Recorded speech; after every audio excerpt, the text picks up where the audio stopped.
Morning po. Bago po ako mag-start, show of hands po tayo. Sino po ang nakakita na or familiar po sa MGB Geohazard Maps po? Pakitaas po ang kamay. Sino po ang nakakita na or familiar po? Naunti lang po. Sino po ang hindi pa? Ayan, ang dami. Sige po. Ayan. Bali, hopefully, after po na aking presentation ay maintindihan po natin ano po ang MGB Geohazard Maps. So this is a very short presentation lang po. Next. So yan, magbibigay lang po ako ng overview kung ano po yung National Geohazard Assessment and Mapping Program, and hihimay-himayin po natin ano po yung laman ng mapa po namin. And then kung saan po natin makikita at pwedeng i-download ang mga geohazard maps natin dahil ito po ay free at accessible po sa website. Next. Okay, so since 1960s po, nagko-conduct na po ang MGB ng geologic hazards studies. Pero nung nagkaroon po ng mga series ng mga malalakas na, yung mga big events like yung Cherry Hills landslide, sino po ang nakaalala po nun? Taas po ng kamay. Ayan. Ako po hindi po kasi hindi pa ako buhay nun. Ayun, Cherry Hills landslide, yung Gitsaogon landslide. Na-formalize po noong 2005 ang National Geohazard Assessment and Mapping Program or NGAMP ng MGB. So through this program po, nakapag-publish po ang MGB noong 2015 ng mga geohazard maps po natin, yung rain-induced landslide and flooding hazard maps. So ano po ba yung mga primary objectives nitong programa na ito? So ito po ay may identify po yung mga areas na susceptible or prone sa mga iba't ibang geologic hazards katulad nga po ng landslides and flooding. And it is to provide din po technical information para po magamit po ito as a tool for planning, development, and disaster management po. And lastly, ito tulad po ng ginagawa natin ngayon ay to develop a public awareness and preparedness po. So paano po ba nag-produce si MGB ng hazard maps? So pinagsasama-sama po namin yung mga data from different agencies, tulad po ng topographic map or IFSAR digital elevation model from NAMRIA, drainage map, slope map, geologic maps from the MGB, and most importantly po, yung landslide and flood inventory po, yung actual na field and verified na data po. So pinagsasama-sama po yan para makaproduce kami ng geohazard maps. So yung mga na-produce po namin geohazard maps ay tinatawag naming rain-induced landslide and flood hazard maps. So ito po ang example ng hazard map namin. So himay-himayin po natin yan. Ano po yung mga parte ng mapa po namin. So of course, unang-una yung title. Next. Dapat po sa title yun yung unang-unang makikita natin. Dapat mabasa na natin dyan ano yung mga information na ina-expect natin pag nakita natin itong mapa na ito. So, mapapansin, ito pong example na ito na ginagamit natin ngayon ay ang detailed landslide and flood hazard map ng Antipolo City, Teresa, Taytay, Angono, Rizal, Philippines. So mapapansin niyo po na nandyan na rin po yung mga bayan na nakapaloob po sa isang mapa, so isang quadrangle. So nandyan din po yung quadrangle number niya, yung 3230-3-19 Antipolo City Quadrangle, which is importante naman po para maintindihan natin itong maliit na mapa na po sa right-hand side. Next. Next. Ayan po, yung index map po. Ito po, may kita po natin dyan yung mga quadrangle maps na katabi po nitong tinitingnan natin ngayon. So naka-overlay din po dyan yung mga administrative boundaries po ng mga iba't iba pong bayan. So para makita po natin ano po yung mga katabi niyang quadrangles. Para kung pag hinahanap po natin yung mga mapa, alam po natin ano yung hinahanap natin. Next.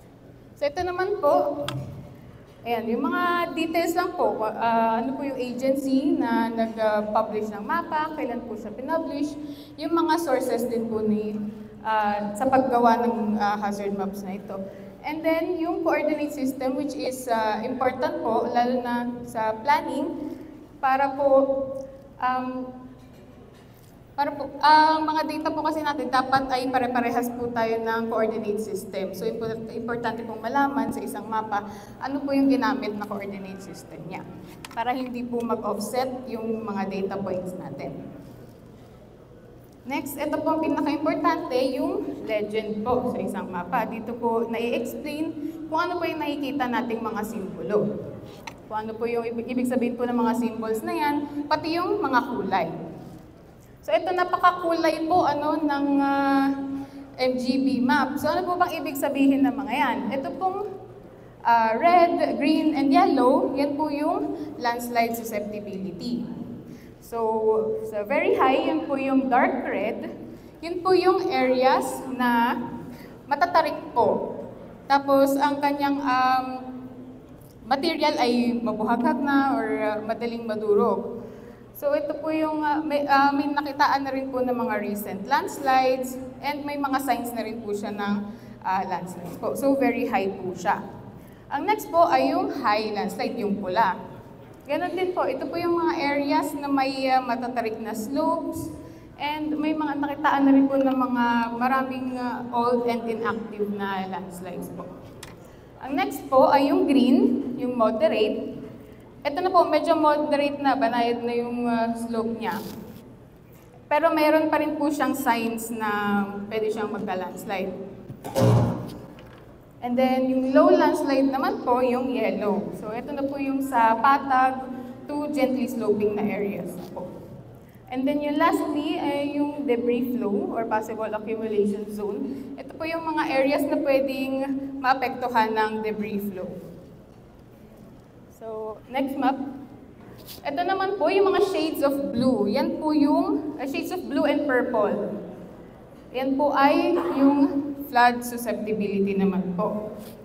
So, ang light purple po natin, yung pinaka-light, ay ang low flooding. So, ito po yung mga areas na nakakaranas po ng pagbaha na mas mababa sa kalahating metro. At hindi po tumatagal yung pagbaha ng, hindi po siya tumatagal ng isang araw. So yung mas darker po doon na purple, ito naman po yung moderate flood susceptibility. Ito naman po yung areas, yung mga lugar na nakakaranas ng mahigit sa kalahating metro na lalim ng pagbaha. At tumatagal po siya ng 1 hanggang 3 araw. So ito na po yung nakakaranas ng malawakang pagbaha at lalo na pag tuloy-tuloy na malalakas yung pag-ulan. So next naman po, yung high, yung very deep na purple, ay high flood susceptibility naman po siya. Ito po yung areas na lagpas 1 metro na po. 1 metro hanggang 2 metro yung lalim ng pagbaha niya. And tumatagal po yung pagbaha niya ng more than 3 days po. So ito po yung madali ng bahain ng mga lugar kahit na malakas na pagbuhos lang ng ulan. And usually, ito po yung mga mababang lugar at mga katabi ng ilog. And prone din po ito sa flash floods. And then lastly, yung very dark blue. Next. And very dark blue po siya. Ayan na po yung very high flood susceptibility. Ito na po yung lagpas tao na or lagpas 2 meters. At tumatagal po yung pagbaha ng mahigit sa 3 araw po. Ayun. So, saan po natin pwedeng ma-download ang ating hazard maps po? So, may dalawang options po tayo. Una po, punta po tayo sa website ng MGB, sa region4a.mgb.gov.ph.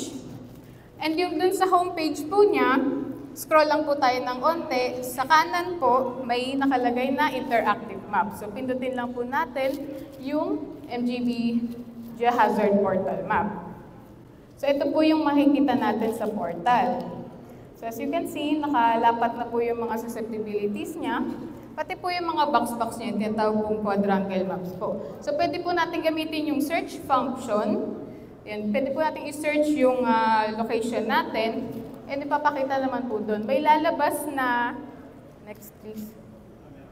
Ayan, may lalabas po na maliit na dialog box at maliit na preview po ng mapa. So pwede po nating i-click ulit yung mapa at lalabas po yung ng panibagong tab at doon po yung parang full screen na ng mapa namin. And pwede nyo na pong i-save from there. Save as image. Yan. So yung second option naman po ay ang Hazard Hunter PH.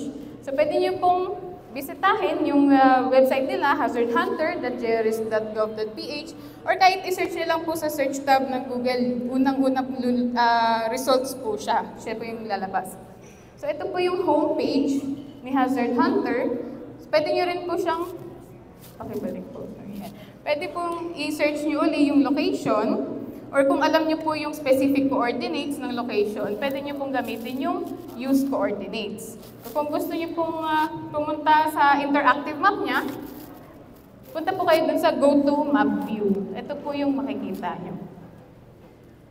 Ayan, so ito pong Hazard Hunter PH is a collection na po ng mga hazard maps from different agencies po. So, para po maipalabas yung hazard maps ni MGB, punta po kayo sa hazard dun sa left side. Next. Ayan, and i-check nyo lang po yung flood and rain-induced landslide ni MGB. So may kita nyo na rin po doon. So ang ano po dito kay Hazard Hunter, pwede nyo pong i-double-click yung location. And magka-calculate na po siya ng assessment results niya. Ayan po. So nakikita nyo po sa taas, yung location, and then i-calculate niya po yung pinaka-malapit, kung gaano siya kalayo sa pinaka-malapit na, let's say for example, itong volcanic hazard, yung Taal, and yung hindi lang po masyado kita, pero may fault siya dito sa east side niya, nakita niya.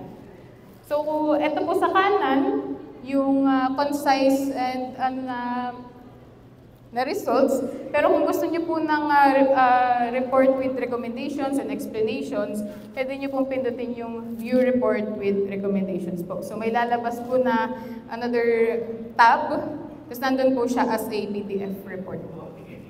So next, ayan po ang example ng assessment report po from the Hazard Hunter PH. So meron po siyang seismic, volcanic, and hydrometeorological. Ito po yung sa MGB. Ayun. So, yan. Sana po ay may natutunan po tayo. And thank you very much po.